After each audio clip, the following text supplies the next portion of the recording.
전 여자친구와 택시기사를 살해한 혐의로 구속된 이기영이 오늘 검찰로 넘겨졌습니다. 신상이 공개됐지만 얼굴은 가렸습니다. 이기영은 유족과 피해자에게 죄송하다고 말했고 추가 피해자는 없다고 스스로 밝혔습니다. 취재기자 연결합니다. 송재인 기자. 네, 서일부입니다. 네, 먼저 송치될 때 상황부터 정리해 주시죠. 네, 이기영은 오늘 오전 9시쯤 경찰서에서 검찰로 이송되는 과정에서 취재진 앞에 모습을 드러냈습니다. 다만 점퍼 모자를 올려 쓰고 마스크를 쓴 탓에 실제 얼굴은 가려졌습니다. 취재진의 잇따른 질문에 이기영은 처음으로 죄송하다는 말을 하기도 했습니다. 또 추가 피해자가 있느냐는 질문에 없다고 잘라 말하기도 했는데 직접 들어보시죠. 유족분들과 피해자분들께 죄송합니다. 어떤 부분이 죄송한 겁니까? 제 살해 생각이 죄송하다고 말씀드립니다. 추가 피해자 없습니까? 예, 없습니다. 네, 오늘 송치 현장은 특히 신상공개 결정 뒤 이기영이 처음 취재진 앞에 공식적으로 모습을 드러내는 자리라 더욱 관심이 쏠렸습니다. 신상공개 당시 경찰이 배포한 과거 운전면허증 사진이 최근의 모습과는 달라 제도의 실효성이 떨어진다는 논란도 제기된 상태였습니다.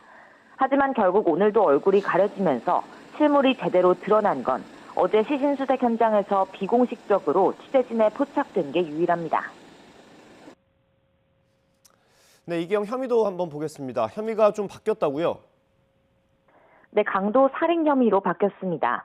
앞서 이기영은 지난달 20일 음주운전을 한 뒤 접촉사고가 난 택시기사에게 합의금을 주겠다며 집으로 불러 살해한 혐의로 붙잡혔죠.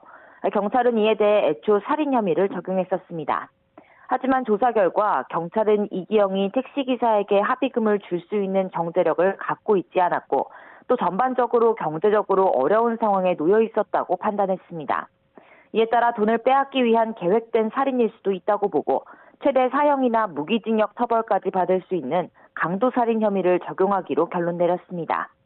이기영의 전 연인 살해 사건에 대해선 살인 혐의에 더해 사체 유기 혐의가 적용됐습니다. 이기영은 지난해 8월 경기 파주집에서 동거하던 전 연인 50대 여성을 살해하고 시신을 매장했다고 자백한 바 있습니다. 이 같은 혐의를 적용해 이기영을 검찰에 넘긴 뒤에도 전 연인의 시신을 찾기 위한 수색 작업은 계속될 것으로 보입니다. 애초 이기영은 시신을 강가에 버렸다고 진술했다가 수색 개시 일주일 만인 어제 돌연 땅에 묻었다고 말을 바꿨고 경찰은 이틀째 수색을 이어가고 있습니다. 지금까지 사회 일부에서 전해드렸습니다.